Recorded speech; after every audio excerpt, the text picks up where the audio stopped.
आपकी सर्जरी में सख्त जरूरत है। Doctor Prakash, you are wanted at the casualty ward urgently. जल्दी करो।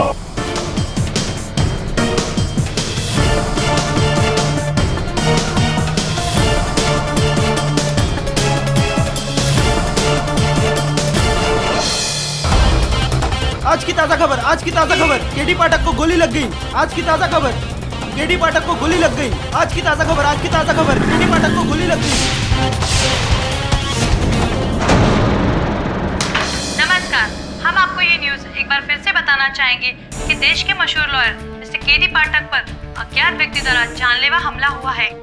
इस हमले की वजह दिग्विजय पाटिल के बेटे आतिश हो सकते हैं, क्योंकि हाल ही में इस न सुलझने वाले केस पर केडी पाठक ने एक नए रूप से रोशनी डाली है। केडी पर हमला करने वाले वो लोग हो सकते हैं जो कि ये नहीं चाहते कि आतिश पाटिल कार्तिक मर्डर केस से बरी हो।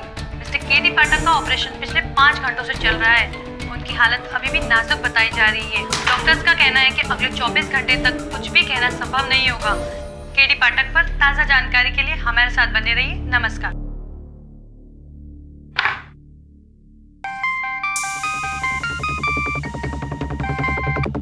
हेलो। अरे एक मामूली सा काम नहीं होता तुझसे? अरे मैंने उसको बराबर गोली मारा सीने पे, साला बच गया। किस्मत अच्छी थी उसकी। अरे कोशिश करने के पैसे दिए थे क्या तुझे? अरे केडी बच गया तो क्या हुआ, हालत देखिए उसकी कितनी खराब है। देखो केस का फैसला होने से पहले वो कोर्ट जा नहीं पाएगा। अरे तू जानता नहीं है केडी को, कुछ भी कर सकता है वो। चल एक काम कर, अब कुछ दिनों तक घर से बाहर मत निकल, समझ गया?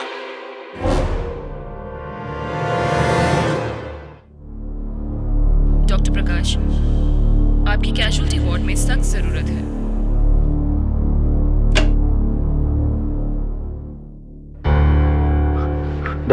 डॉक्टर, केडी को होश आ गया। Thank God. क्या हम केडी से मिल सकते हैं? आप लोग मिल सकते हैं।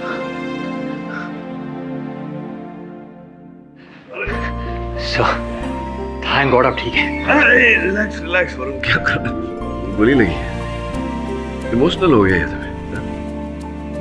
गोली से नहीं मरा तो प्यार से मार देगा। आई एम सॉरी सर। मैं ठीक हूँ वरुण, लगता है पूरी तरह से ठीक होने में कुछ समय लगे। केडी तुम्हें किस पर शक है? कौन हो सकता है जिसने तुम पर हमला किया? पता नहीं यार, लेकिन धमकी भरे कॉल्स आ रहे थे कि मैं आतिश का केस छोड़ दूं। इसलिए मुझे लग रहा है कि जिसने भी मुझ पर गोली चलवाई उसका संबंध तो अवश्य है आतिश के केस के साथ। सर कल आतिश के केस की पेशी है। अगर आप कहें तो मैं दिग्विजय जी से कह दूं कि वो कोई दूसरा वकील। सोचने वाली बात है। तो एक काम करो,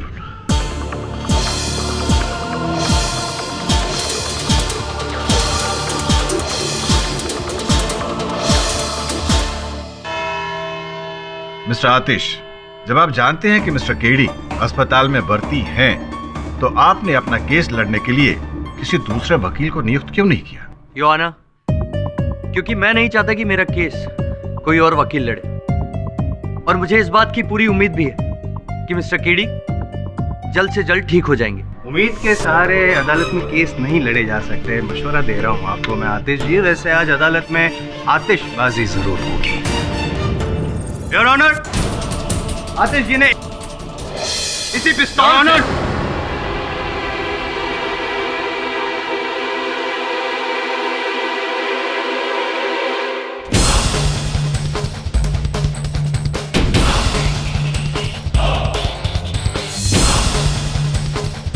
डॉक्टर का कहना है कि केडी से 1 हफ्ते बाद ठीक हो जाएंगे। इसीलिए केडी से ने अपील की है कि इस केस की सुनवाई 1 हफ्ते बाद रखी जाए। I object your honour. Pathak साहब के साथ जो हुआ मुझे बहुत गम है उस बात का, हमदर्दी भी है योर ऑनर, लेकिन भावनाओं की कोई जगह नहीं होती ना अदालत में।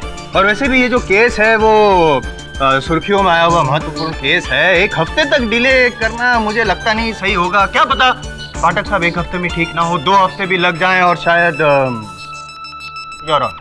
मिस्टर जायसवाल, ये सच है कि इस केस की सुनवाई को 1 हफ्ते के लिए बढ़ाना मुश्किल है, पर हर मुल्जिम को एक मौका मिलना चाहिए अपनी सफाई पेश करने का। इसलिए मैं मुल्जिम मिस्टर आतिश को 1 दिन की मोहलत देता हूं अपने लिए कोई दूसरा वकील नियुक्त करने के लिए।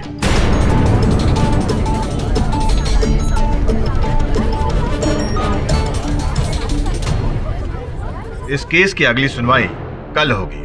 तब तक के लिए अदालत मुलतवी की जाती है।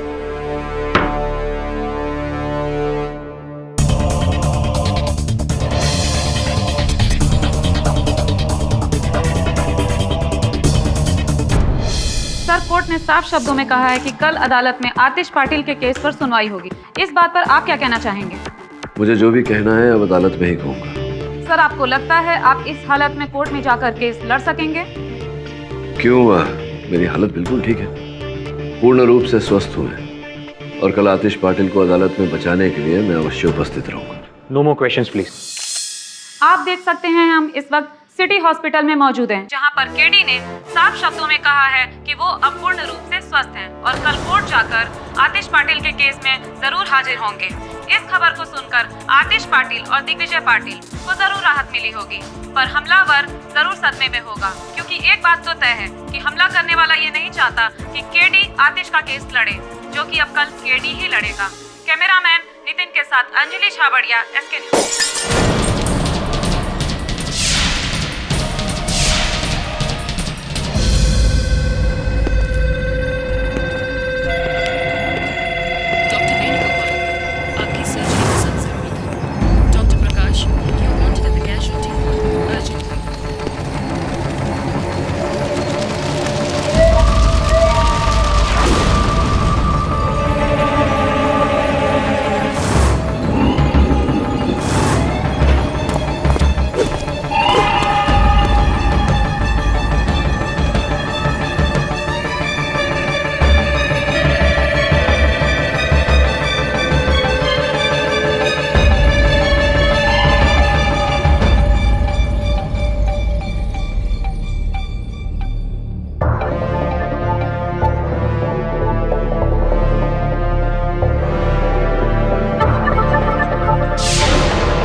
मर गया क्या?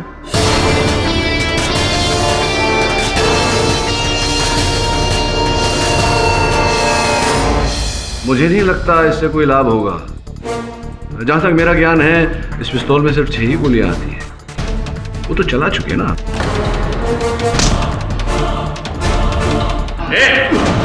बेटा तू गया।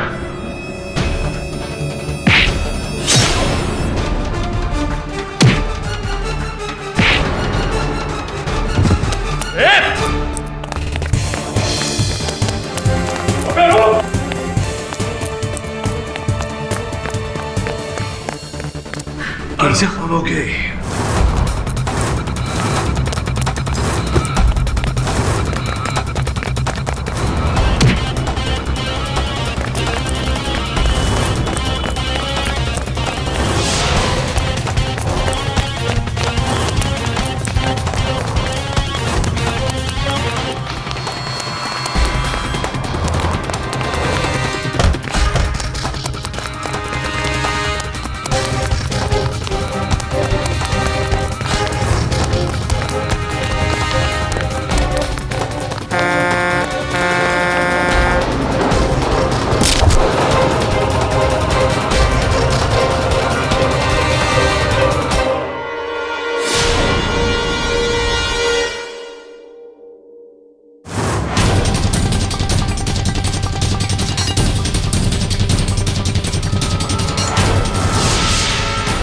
केडी, बाहर क्या हो रहा है? अरे गोलियां, गन। केडी, तुम्हारा जख्म खुल गया है। केडी, ये सब क्या है? What is happening here? एक शूटर केडीसी को मारने आया था, गोलियां चलाकर भाग गया। शूटर आया था? अच्छा, इसलिए तुमने प्रेस में झूठा बयान दिया कि तुम अदालत जाकर केस लड़ने वाले हो, ताकि शूटर तुम पर हमला करे और पकड़ा जाए, राइट? नहीं कृष्णकांत, मैंने कोई झूठ नहीं बोला। मैं कल अदालत जाने वाला हूँ। केडी, भूल जाओ वो सब। तुम्हें खतरे से बाहर आए हुए अभी एक दिन भी पूरा नहीं हुआ है और तुम केस लड़ने की बात कर रहे हो? ठीक से 10 मिनट खड़े भी नहीं रह सकते। तुम्हारे शरीर से इतना खून बह चुका है, और फिर मैं सिर्फ डॉक्टर ही नहीं हूं, तुम्हारा दोस्त भी हूं। तुम यहां से कहीं नहीं जाओगे बस। कृष्णकांत, तुम जानते हो ना मेरा मुवक्किल निर्दोष है, उसे बचाना मेरा कर्तव्य है, मेरा जाना जरूरी है। केडी तुम्हारी जान से बढ़कर कुछ भी नहीं है, और जब तक तुम पूरी तरह ठीक नहीं हो जाते मैं तुम्हें कहीं नहीं जाने दूंगा। मैं इस कमरे से बाहर 2 गार्ड खड़ी कर रहा हूं, वो पल पल की खबर मुझे देते रहेंगे। तुम कहीं नहीं जा रहे हो, बस। Nurse, nurse! Don't believe this. Sorry KD, उसका एक्सीडेंट हो गया और वो ऑन द स्पॉट मर गया।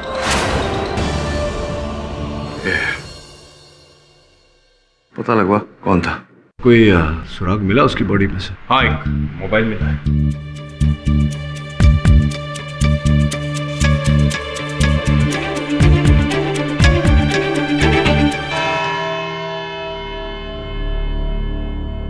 चलो।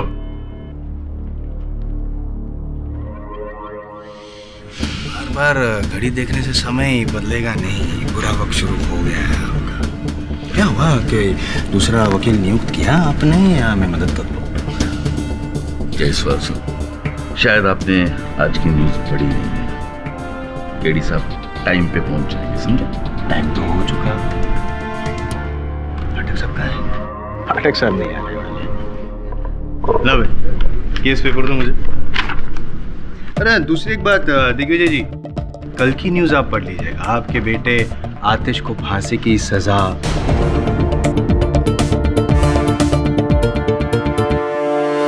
मिस्टर आतिश, कौन है आपके defence lawyer? Your honour, I am so sorry, हमने कोई नया वकील नहीं किया। मिस्टर आतिश, कल आपको साफ शब्दों में कहा गया था कि अगर मिस्टर पाठक आपका केस नहीं लड़ रहे हैं तो आप अपने लिए किसी दूसरे वकील का इंतजाम कीजिए। मुझे पूरा भरोसा है सर, केडी आज जरूर आएंगे। Your honour, I am sorry, लेकिन मुझे लगता है आतिश जी ने इस अदालत को एक वेटिंग रूम बना के रखा है। इंतजार करते रहो केडी पाठक का वक्त बर्बाद हो। मैं आग्रहपूर्वक आपसे गुजारिश करूंगा कि हमें और वेट नहीं करना चाहिए केडी पाठक का। अगर कोई दूसरा वकील है तो ठीक है, वरना योर ऑनर प्लीज आप नतीजा सुना दीजिए।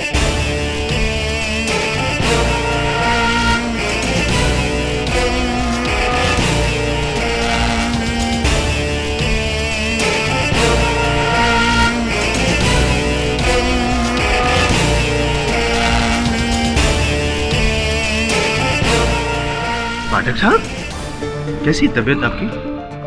योर ऑनर, देर से आने के लिए क्षमा चाहता हूँ, और वो कहते हैं ना, देर आए दुरुस्त है। माफ कीजिएगा पाठक साहब, आप दुरुस्त नहीं आए, सिर्फ देर से। और योर ऑनर, देर से इस अदालत में आना नियमों के विरुद्ध है। मैं मानता हूं कि अदालत में देर से आना नियमों के विरुद्ध है, लेकिन गलत फैसला सुनाना नियमों के उल्लंघन से ज्यादा शर्मनाक बात होगी। इसलिए अदालत की कार्रवाई शुरू की जाए। न्यायाधीश महोदय की बात दुरुस्त है।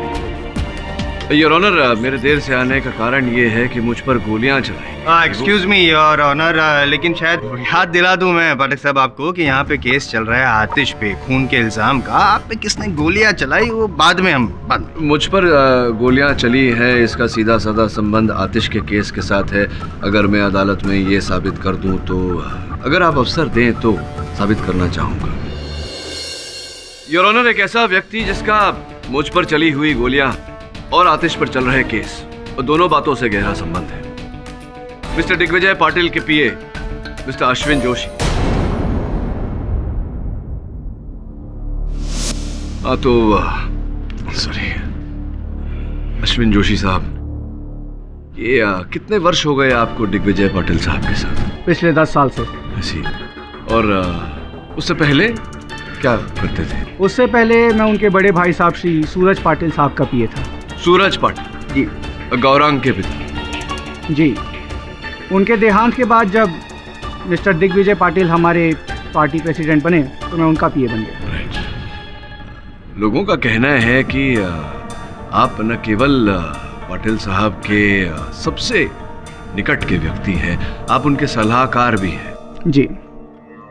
समझ में नहीं आ रहा है योर ऑनर कि पाठक साहब जोशी जी का बायोडेटा क्यों पेश कर रहे हैं आप? ये जानने के लिए योर ऑनर कि क्या कारण है कि जोशी साहब नहीं चाहते कि इस केस से आतिश बरी हो।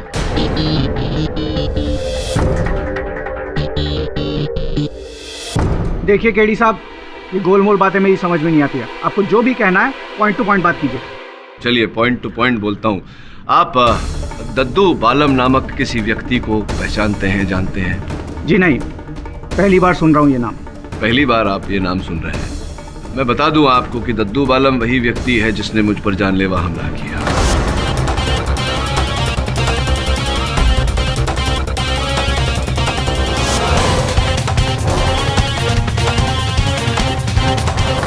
किया होगा, मैं क्या कर सकता हूँ इसमें? नहीं, आप कर क्या सकते हैं वो बात की बात है। जो किया आपने वो ये कि जब जब मुझे दद्दू ने फोन पर धमकी दी या मुझ पर जानलेवा हमला किया, उससे पहले और उसके बाद आपने अपने दूरभाष यंत्र पे दद्दू से बातचीत की, वार्तालाप की। देखिए सरासर झूठ बात है ये, गलत कह रहे हैं आप। झूठ बोल रहा हूँ? मैं झूठ बोल रहा हूँ तो देखते हैं कि आपकी ये जो दूरभाष यंत्र की सूची जो हमने निकलवाई है ये क्या कहती है। ये देखिए, ये मार्क किया हुआ है, ये आप ही का नंबर है ना? और ये देखिए, दद्दू बालम जी का नंबर। अब इससे पहले जोशी साहब कि मैं अदालत में ये प्रमाणित कर दूं कि आप ही ने मुझ पर जानलेवा हमला कराए और आप ही ने मैनेजर शेट्टी की हत्या करके उसके आरोप में आतिश को फंसाया, आप कुछ कहना चाहेंगे?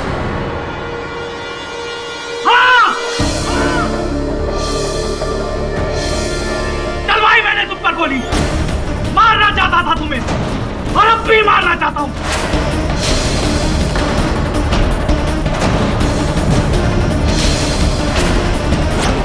ये तो बताइए कि आपने बेचारे मैनेजर शेट्टी को क्यों मारा? उसे नहीं मारा मैंने। अच्छा, विचित्र बात है, मुझी से भूल हो गई लगता है। मैंने सोचा कि आप नहीं चाहते थे कि मैं प्रमाणित करूं अदालत में कि आपने मैनेजर शेट्टी की हत्या की, इसलिए आपने मुझे मारना चाहा। मारना तो चाहता हूं तुम्हें। क्यों? क्योंकि मैं नहीं चाहता कि तुम इस आतिश को निर्दोष साबित करो और वो इस केस से छूटे।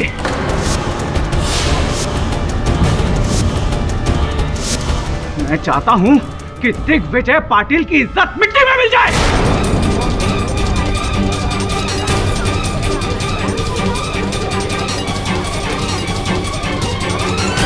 धोखेबाज, अस्तिन के साथ छोड़ूंगा नहीं मैं तुझे। छोड़ छोड़ कर। Order order. हाँ हूँ धोखेबाज, हूँ आस्तीन का साथ। आपकी तरह सच्चाई और ईमानदारी का पुतला नहीं हूं मैं। क्या क्या क्या किया क्या आपने? हाँ, क्या क्या आज तक मेरे लिए? ये हमारे शिंदे साहब आपकी वजह से छोड़कर गया पार्टी, आपकी ईमानदारी की वजह से। सिर्फ अपनी पार्टी और अपना बेटा यही दिखाई देते हैं आपको, हम में से कोई दिखाई नहीं देता है आपको। जोशी साहब, जोश छोड़िए और शांत हो जाइए। ये बताइए कि ये बैर जो है आपके मन में दिग्विजय पाटिल साहब के लिए, इसका कारण क्या है? क्यों है आपके मन में? दुश्मनी कोई नहीं थी सर, कोई बैर नहीं था। 10 साल ईमानदारी से सेवा की इनकी। अपनी अकल से, अपनी सूझबूझ से इन्हें सलाह दी, जिसके बल पर आज ये मिनिस्टर बने। बदले में कुछ नहीं मांगा मैंने इनसे, सिर्फ एक बार एक छोटी सी चीज मांगी थी। पाटिल साहब, एक बात करनी थी आपसे। बोलो जोशी। हो सकता है आपको थोड़ा अजीब लगे, आप ये सोचे कि ये जोशी क्या बोल रहा है। अरे बात करो तो सही, फिर सोचेंगे। पाटिल साहब, मैं अपने क्षेत्र से एमएलए का चुनाव लड़ना चाहता हूँ, तो अगर आप मुझे पार्टी का टिकट दिलवा दे तो। जोशी, मैंने कभी सोचा ही नहीं था कि तुम चुनाव लड़ने में दिलचस्पी रखते हो। अब तरक्की की मंशा तो हर किसी के मन में होती है पाटिल साहब, अगर ये मंशा मेरे मन में भी है तो इसमें बुरा क्या है? बात बुरे की नहीं है, हर इंसान अलग कार्य के लिए बना है। अगर तुम चुनाव जीत भी जाओगे लेकिन क्षेत्र को संभाल नहीं पाओगे। अरे पाटिल साहब, लेकिन एक मौका तो दीजिए मुझे। बात मौके की नहीं है, क्षेत्र की जरूरत की है। और इस वक्त तुम्हारे सावंतवाड़ी क्षेत्र के लिए किसी युवा नेता की जरूरत है, समझे? मैं ये टिकट तुम्हें नहीं दिला पाऊंगा। जिस दिन से दिग्विजय साहब पार्टी में प्रेसिडेंट बनकर आए हैं, उस दिन से लेकर आज तक सिर्फ उनका पीए बनकर रहा हूं मैं। एक पैसे की तरक्की नहीं हुई है मेरी। और अगर आतिश पर यह हत्या का आरोप सिद्ध हो जाता तो आप एमएलए बन जाते। वो सब नहीं जानता मैं। पता है आपको, आप जानते थे कि आपको टिकट कैसे मिलने वाली है, क्योंकि बेचारे आतिश को फंसाकर कोई सीधा फायदा तो था नहीं आपका। किसी के कहने पर आपने मैनेजर शेट्टी की हत्या की है।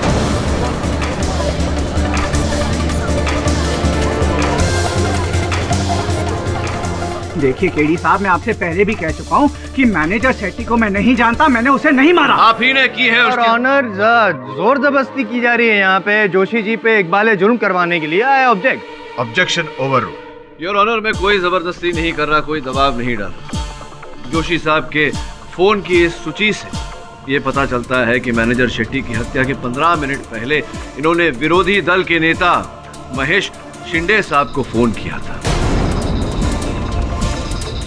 यह सीधा सीधा संकेत है योर ऑनर इस बात का कि मैनेजर शेट्टी की हत्या में जोशी और शिंदे दोनों का हाथ है।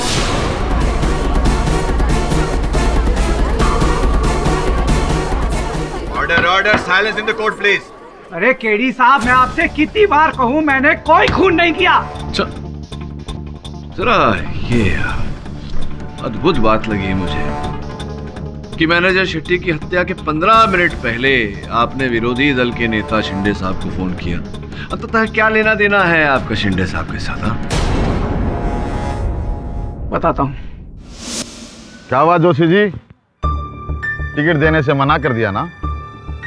क्या बताऊँ शिंदे साहब, पहली बार इतना ईमानदार आदमी देखा है। अरे पाटिल साहब को अपने लोगों से ज्यादा अपनी पार्टी की पड़ी। भाई जोशी जी, राजनीति का पहला असूल है कि ना तो कोई किसी को टिकट देता है और ना ही कोई टिकट लेता है, बल्कि षड्यंत्र पूर्वक उसे छीना जाता है। आप कहना क्या चाहते हैं? कैसे मिलेगा मुझे टिकट? गद्दार बनो, गद्दारी करो, दिग्विजय और उसके बेटे की पल पल की खबर मुझे देते रहो। लेकिन उससे क्या होगा? अरे यार, तुम रहोगे पिए के पिए ही। मैं दिग्विजय और उसके बेटे के खिलाफ ऐसी साजिश रचूंगा कि वो पब्लिक में बदनाम हो जाएंगे और उनका राजनीतिक कैरियर बिल्कुल खत्म हो जाएगा। लेकिन उन्हें बर्बाद करके मेरा क्या फायदा है? उनकी पार्टी कमजोर हो जाएगी और तुम मेरी पार्टी से चुनाव लड़ोगे। तुम गद्दी से मतलब रखो यार, कहाँ पार्टियों के चक्कर में पड़े रहते हो? जाओ निकलो।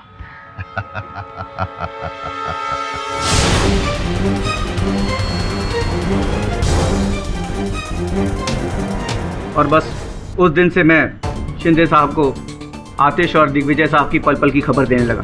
और कत्ल वाली रात को भी मैंने शिंदे साहब को फोन किया था। आपने इन्हें फोन ये बताने के लिए किया था कि आतिश डैफोडिल्स क्लब जा रहा है। अरे केडी साहब, मैं आपसे कितनी बार कह चुका हूँ कि इस मर्डर में मेरा कोई इन्वॉल्वमेंट नहीं है। ये मर्डर अगर किसी ने किया है तो शिंदे साहब ने किया है। ए जोशी, अपनी औकात में रह के बात कर। आप इनकी बात मत सुनिए सर। आप जानते नहीं है कितने खतरनाक आदमी है। आप पर ये जो गोली चलवाई गई है ना, उस आदमी का नंबर भी इन्होंने दिया था मुझे। जोशी चल। और ये सब मुझे फंसाने की साजिश है। मैं भला किसी का मर्डर क्यों करूंगा? Order order, silence please. Your honour, मैं मिस्टर महेश शिंदे को कटघरे में बुलाने की अनुमति चाहता हूं। योर ऑनर, पाठक साहब पहले भी शिंदे जी को यहाँ पे कटघरे में बुला चुके हैं और आतिश खुद कह चुका है कि जब वो डैफोडिल्स पब में अंदर घुस रहा था तब उसने खुद शिंदे जी को पब से बाहर निकलते हुए देखा है। योर ऑनर, नए साक्ष्य की रोशनी में प्रश्न भी नए। Objection overruled. शिंदे साहब, ऐसा कहा जाता है कि आप दिग्विजय पाटिल साहब के बड़े भाई सूरज पाटिल साहब के बहुत करीब थे, बहुत चहीते थे उनके। जी हाँ, वो मेरे राजनीतिक गुरु थे। जब दिग्विजय पाटिल साहब दल के प्रधान बने तो दल छोड़ क्यों दिया? क्योंकि मैं इनके विचारों से खुश नहीं था। विचारों से खुश नहीं थे या इनकी ईमानदारी से खुश नहीं थे? क्या ये सत्य नहीं है कि जब इन्हें पता चला कि जनता में आपकी छवि मैली है तो इन्होंने आपको टिकट देने से इनकार कर दिया? यही कारण था कि आपने इनके साथ दुश्मनी कर ली। एक्सक्यूज मी पाठक साहब, क्यों पाठक साहब आवेश में आके किए गए एक साधारण मर्डर को आप कोई भी हत्या साधारण नहीं होती मिस्टर जायसवाल, विशेषकर मैनेजर शेट्टी की हत्या योर ऑनर, क्योंकि इस हत्या से आतिश पाटिल और दिग्विजय पाटिल का नाम मट्टी पलित हो जाता और इसका सबसे अधिक लाभ शिंदे साहब। मान लीजिए कि अगर ये बात सही भी है तो क्या ये काफी नहीं है साबित करने के लिए शिंदे जी ने आतिश को फंसाया है? अगर मैं ये साबित कर दूं कि शिंदे साहब का कथन कि ये डैफोडिल्स पब से हत्या के आधे घंटे पहले निकल गए थे ये वाक्य झूठ है तो क्या कहेंगे? मैं ये कहूंगा कि आप ही से सीखा है पाठक साहब कि बोलो मत, करो। करूं? चलिए बताइए कि जब आपने प्रस्थान किया डैफोडिल्स पब से तो किस प्रकार अपने वाहन में गए थे आप, अपनी ही गाड़ी में? क्या मतलब? नहीं, मतलब ये है कि होता है कभी कभी कुछ खराबी आ जाती है गाड़ी में तो व्यक्ति टैक्सी, रिक्शा, बस, पैदल, साइकिल आदि ऐसा कोई और वाहन का प्रयोग करता है, उपयोग करता है। आप कैसे गए थे? अब ऐसा कुछ नहीं है, मैं अपनी कार से गया था। तो फिर ऐसा कैसे हुआ शिंदे साहब कि आपकी गाड़ी हत्या के आधे घंटे बाद तक डैफोडिल्स पब के पार्किंग लॉट में ही खड़ी थी?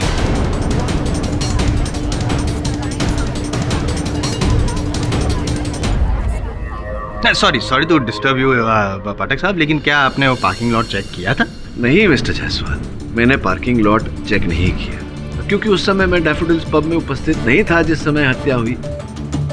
किंतु मैंने उस पार्किंग लॉट का रजिस्टर सूची चेक की जिसमें वाहन के आने और जाने का समय दर्ज किया जाता है और उस रजिस्टर के अनुसार शिंदे साहब की गाड़ी हत्या के आधे घंटे बाद पार्किंग लॉट से निकली। तो बताइए शिंदे साहब, आपके कथन के अनुसार आप हत्या के आधे घंटे पहले ही वहां से निकल गए थे, तो हत्या के आधे घंटे बाद तक आपकी गाड़ी पार्किंग लॉट में क्या कर रही थी? अब याद आया नेताजी बताइए। जज साहब, एक्चुअली मैं मेरी कार में बैठने जा ही रहा था कि मेरे पार्टी का एक कार्यकर्ता मिस्टर मजूमदार वहाँ मेरे पास आ गए और वो मुझे पार्टी के सिलसिले में कुछ बातें करने लग गया। हम वहीं जो कार पार्किंग है वहीं पे खड़े होकर के 1 घंटे तक बातचीत करते रहे। इतने बड़े मंत्री होकर पार्किंग लॉट में अपने कार्यकर्ता से बातचीत करते रहे? पार्टी का मामला, पार्टी का मामला जी। मुझे क्यों ऐसा लग रहा है कि आप कहानी बुन रहे हैं? जी, ये कहानी नहीं है।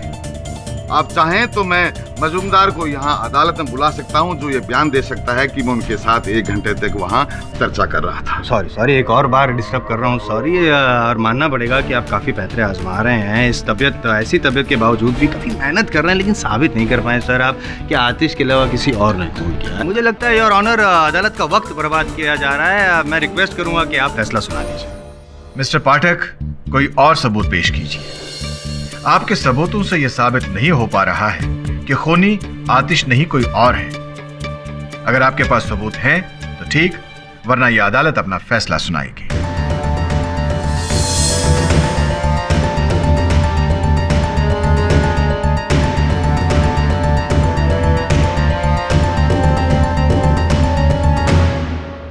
योर ऑनर, ये केस अभी मुझे काफी हद तक सुलझा हुआ लग रहा है। क्या बात है? वो पाठक साहब, मुझे भी बता दीजिए ना, तो मेरी भी जो उलझन है वो सुलझ जाए। नहीं, आपकी उलझन दूर करने, आपको समझाने ही तो मैं अदालत आता हूँ जायसवाल साहब। योर ऑनर, मेरे पीछे जो महिला खड़ी हैं इंस्पेक्टर देवे के साथ, इनका नाम मिस पिंकी सुर्वे है। ये दिग्विजय पाटिल साहब के दल की कार्यकर्ता है। कई दिनों से हम इन्हें खोजने का प्रयास कर रहे थे किंतु असफल रहे। उसका कारण ये है कि ये फरार थी। मैं मेरी केस स्टडी की बात कर रहा हूँ। केस स्टडी के हिसाब से उस रात डैफोडिल पब में 1 अप्रैल को इस नामक कोई व्यक्ति थी ही नहीं। नहीं, जायसवाल साहब, अंधेरा था। अब अंधेरे में कौन आया कौन गया इसका वर्णन तो आपकी केस स्टडी में अवश्य नहीं होगा, किंतु रजिस्टर के अनुसार मिस पिंकी सुर्वे वहाँ रात को 1 बजे से लेकर 2:30 बजे तक उपस्थित थी। 1 बजे से लेकर 2:30 बजे तक उपस्थित थी। 50 लोग और भी उपस्थित थे, तो क्या सभी ने? 50 लोगों में से कुछ लोग ही आतिश के लिए अपने मन में बैर रखते हैं योर ऑनर। उनमें से एक मिस पिंकी सुर्वे है। मैं मिस पिंकी सुर्वे को कटघरे में बुलाने की अनुमति चाहता। अनुमति है। तो मिस सुर्वे, बताइए कि आपने दिग्विजय जी की पार्टी क्यों छोड़ दी थी? दिग्विजय जी की पार्टी में रहकर काम करने का मेरा मन नहीं कर रहा था, इसलिए मैंने पार्टी छोड़ दी। ऐसी मन नहीं कर रहा था या कोई और कारण था? क्योंकि दिग्विजय जी ने बोला है कि सबके सामने सबको बोलकर सबकी सहमति लेकर उन्होंने आपको पार्टी से बेदखल किया। उनके बोलने से क्या होता है? वो कोई भगवान है? जो वो बोलेंगे वही सच होगा। मैंने अपनी खुशी से पार्टी छोड़ी थी। खुशी से छोड़ी थी तो फिर आपने वो रिपोर्टर, क्या नाम था, मुंशी रिपोर्टर को आपने अपने कथन में कहा था कि आतिश जी आपको पार्टी में बड़ा पद दिलवाने का लालच देकर आपके साथ बदसलूकी कर रहे थे, आपका अपमान कर रहे थे, और आपने जब अपने हक के लिए आवाज उठाई तो आपको पार्टी से निकाल दिया गया। ऐसा कहा था आपने। अब वो बात सच है जो आपने रिपोर्टर से कही थी, या ये बात सच है जो आप मुझसे कह रही? हाँ, ये सच है कि आतिश ने कई बार मेरी मजबूरी का फायदा उठाया है। हाँ, और इसी कारण आपके मन में आतिश जी के लिए बैर पैदा हुआ। चलो, हुआ तो हुआ। ये बताइए कि आपने मैनेजर शेट्टी की हत्या करने की योजना कैसे रची? रची तो रची, लेकिन हत्या के बाद आप फरार हो गई, शहर से ओझल हो गई, लापता हो गई। यहाँ तक कि समन्स भेजने के बाद भी आप पिछली पेशी में उपस्थित नहीं हुई। चलिए, नहीं हुई तो नहीं हुई। ये बता दीजिए कि डैफोडिल्स पब से जुड़ा हुआ जो होटल है, वहाँ आप दाखिल हो गई, प्रवेश कर लिया आपने, लेकिन कहीं आपके नाम की कोई नोंद नहीं हुई, जिक्र नहीं हुआ, आपको किसी ने देखा नहीं। ये कैसे संभव हो गया? मुझे क्या पता कि किसी ने मुझे वहाँ क्यों और कैसे नहीं देखा। मैं बताऊं? देखिए, आपने पहले ये योजना रची। आपने कार्तिक से कहा कि चाहे जो हो जाए आतिश को दारू नहीं देना। आप जानती थी कि आतिश अपने साथ अपना रिवॉल्वर रखता है। आप जानती थी कि जैसे ही कार्तिक शराब देने से मना करेगा, आतिश अपने रिवॉल्वर का उपयोग करेगा। आप जानती थी कि ऐसा होगा। आपने किसी और व्यक्ति को नियुक्त किया था जो उसी समय बिजली काटने वाला था, वहां अंधेरा करने वाला था, और जैसे ही वहां अंधेरा हुआ आप घुसी और आपने आतिश के रिवॉल्वर द्वारा मैनेजर शेट्टी पर गोली चलाकर उसकी हत्या की।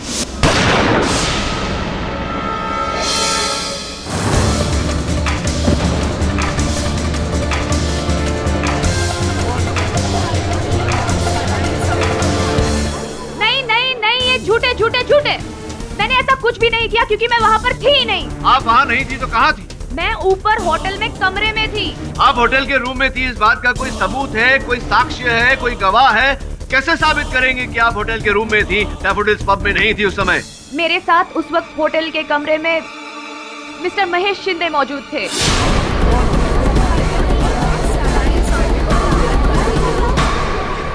साहब, ये झूठ बोल रही है, मुझे फंसाने की कोशिश कर रही है लड़की। माँ कसम, में वहां नहीं था।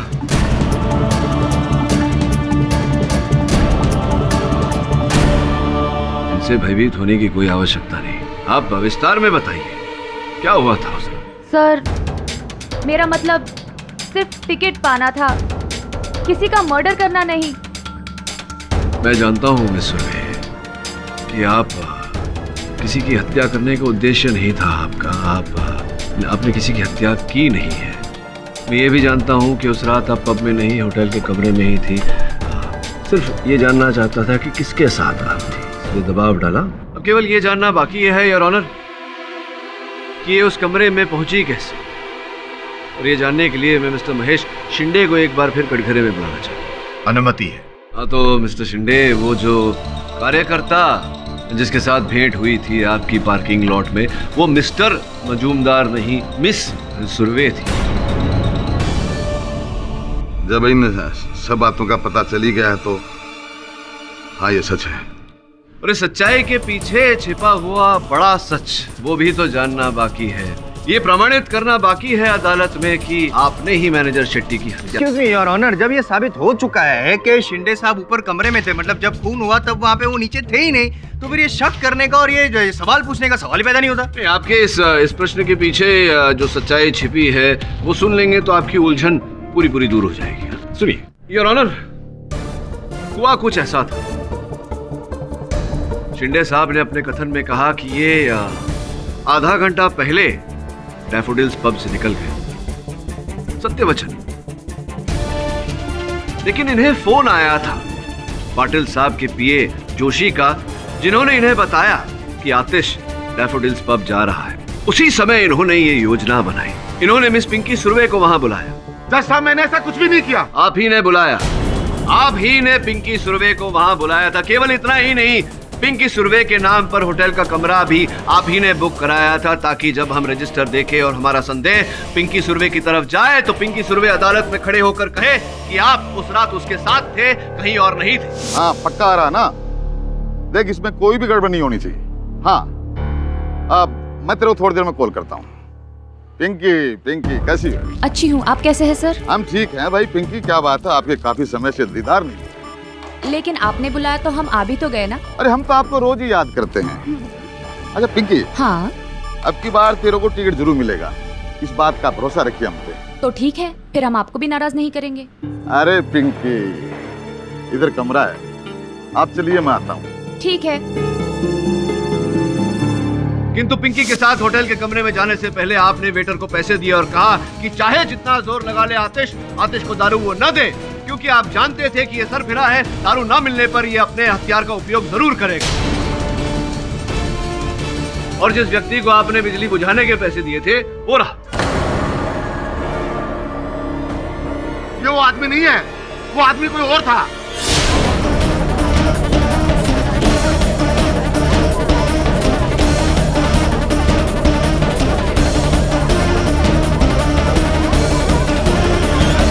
मतलब आपने पैसे दिए थे किसी व्यक्ति को बिजली काटने के लिए।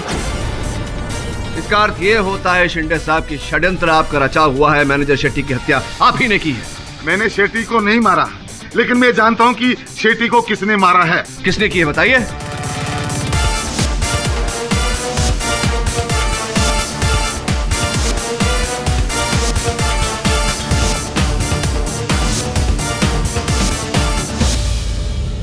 गौरांग। जोर से बोलिए। किस गौरांग ने?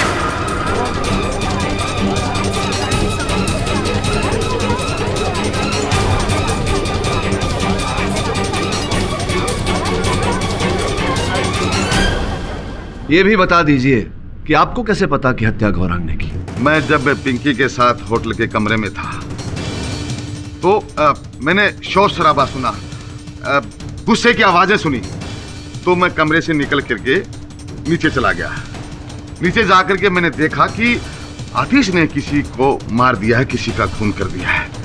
अब उसके बाद जब मैं वापस मेरे होटल के कमरे में आने लगा तो। हेलो दिवाकर, गौरांग बोल रहा हूँ। सुनो, तुम और तुम्हारे साथी रिपोर्टर्स जल्दी से डैफोडिल्स पब पहुंच जाओ। अरे कोई छोटी मोटी खबर नहीं दे रहा हूँ यार, यहाँ के मैनेजर का मर्डर हुआ है और मर्डर करने वाला कोई और नहीं, दिग्विजय पाटिल का बेटा आतिश पाटिल। ये खबर हर जगह हाईलाइट होनी चाहिए और हमेशा की तरह मेरा नाम आगे नहीं आना, समझे? जल्दी से आ जाओ। हाँ शंकर, बहुत अच्छा काम किया तुमने, एकदम सही टाइम पे लाइट ऑफ। चलो, और सुनो, किसी को पता नहीं चलना चाहिए कि मैनेजर का मर्डर मैंने किया। नहीं पता पड़ेगा साहब। चलो अब गायब हो जाओ, दिखना मत। Come on. गौरांग, मुझे अभी पता चला कि आतिश ने पब में किसी का खून कर दिया है, लेकिन वो खून तूने किया है ये पता ना था। और ये बात अब तुम सबको बता दोगे? अरे ना रे ना, मुझे क्या पागल कुत्ते ने काटा है, तुम्हें फंसाने से मुझे क्या फायदा। हाँ, आतिश को फंसाने से मुझे बहुत ज्यादा फायदा होगा। मंत्री जी, रूम बुक करके आप यहाँ क्या कर रहे हैं? ओहो, टिकट बांटी जा रही है यहाँ पर? हाँ, तुम कमरे पर चलो, मैं भी आता हूँ। भाई ये तो नहले पे दहला हो गया। तुम हमारे राजदार और हम तुम्हारे।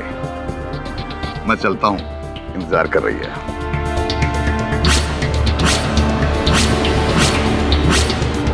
हाँ,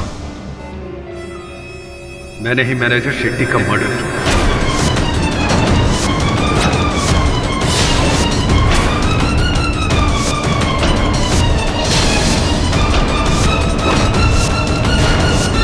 अगर मेरा बस चलता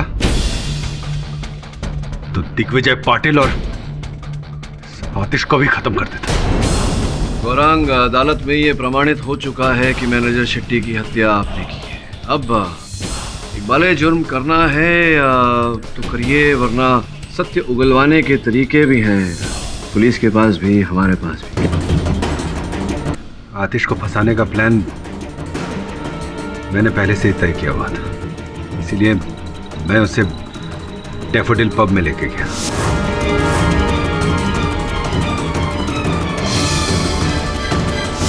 वो जो झगड़ा हुआ था वो भी मुझे पता था वहां पर आतिश को शराब नहीं मिलेगी, वो लोग सर्व नहीं करेंगे और वो इस बात पर हंगामा खड़ा करेगा, क्योंकि ये हमेशा से ऐसा करता है।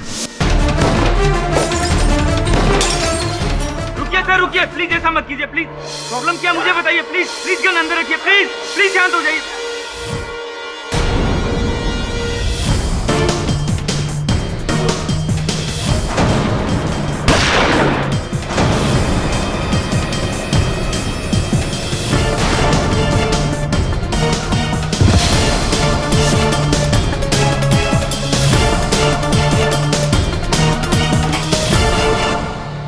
मैं तुझे बेटे जैसा समझा और तूने अपने काका को भी धोखा दिया। अरे कौन सा काका और कौन सा बेटा? तुम्हारे लिए कोई कुछ नहीं है, सिर्फ तुम्हारा बेटा है। अपनी मेहनत मैं करूं, सारा काम मैं करूं, और नाम किसका होता है? आतिश का। कोई भी पार्टी में अच्छा काम कुछ भी हो, क्रेडिट किसको मिलता है? आतिश को। कभी अपने भतीजे के बारे में सोचा तुमने? मैं हमेशा सोचता था कि तुम कभी तो मेरे दिल की बात समझो, लेकिन नहीं। गौरांग भैया, आप एक बार मुझे अपने दिल की बात बोलकर तो देखते। बस यही प्रॉब्लम है तुम लोगों का। राजा समझते हो अपने आप को। कोई तुमसे भीख मांगे और तुम उसे भीख दे दो, लेकिन मुझे मेरे चुनाव का टिकट भीख में नहीं चाहिए था, अपनी काबिलियत पे चाहिए था। और फिर जिस दिन मुझे पता चला। तो पाटिल साहब, क्या सोचा है आपने? आपके क्षेत्र की बागडोर कौन संभालेगा? असली हकदार तो आतिश से ज्यादा गौरांग है, लेकिन आतिश मेरा खून है। मैं चाहकर भी उसका दिल नहीं तोड़ सकता। गौरांग को मैं समझा दूंगा। उसी दिन मैंने सोच लिया कि आतिश को मैं नहीं छोड़ूंगा। उसके गुस्से का इस्तेमाल करके बर्बाद कर दूंगा मैं उसे। मैंने अपनी प्लानिंग करनी शुरू की। मैं आतिश को गलत काम करने के लिए उकसाता था और फिर मीडिया को खबर करके उसकी बदनामी करता था। लेकिन इतना सब करने के बाद भी उसकी छवि खराब नहीं हुई। चुनाव का टिकट उसका कैंसिल नहीं हुआ। तब मैंने ये मर्डर का षड्यंत्र रचा। शर्मनाक बात है, लेकिन अब क्या करें, राजनीति है ही ऐसा दलदल। कदम रखा तो धंसना तो जरूर है। The defense rests, Your Honor। यह अदालत गौरांग पाटिल को मैनेजर शेट्टी का खून करने के जुर्म में दफा 302 के तहत उम्र कैद की सजा सुनाती है और महेश शिंदे को मिस्टर पाठक पर जानलेवा हमला कराने की जुर्म में दफा 307 के तहत 8 साल कैद की सजा सुनाती है और आतिश को खूनी करार ना देते हुए शराब पीकर किसी की जान लेने की कोशिश करने के जुर्म में 2 साल की सजा सुनाती है। The case is closed. Pathak साहब, मैं जानता था आप टोकेंगे। नहीं, टोक नहीं, इस बार रिक्वेस्ट है। अच्छा, रिक्वेस्ट कर रहे हैं? प्लीज करिए ना। क्या है, देखो आपको चोट लगी है तो मैं चाहता हूँ कि आप कुछ दिनों के लिए आराम करें। हाँ, मतलब कुछ दिनों के लिए अदालत में ना आए। मैं आराम करूं, अदालत में न आऊं, ताकि मैं एक आध केस तो जीत सकूं। जसवाल साहब, चोट चाहे जितनी भी लगी हो, ये संभव नहीं कि मैं अदालत में न आऊं। क्यों? वो इसलिए क्योंकि मेरा कर्तव्य बनता है इनके प्रति, और मैं अदालत में ना आऊं ऐसा तो हो नहीं सकता। Am I right or am I right? For more updates, subscribe to our channel, click the show links and enjoy watching the videos.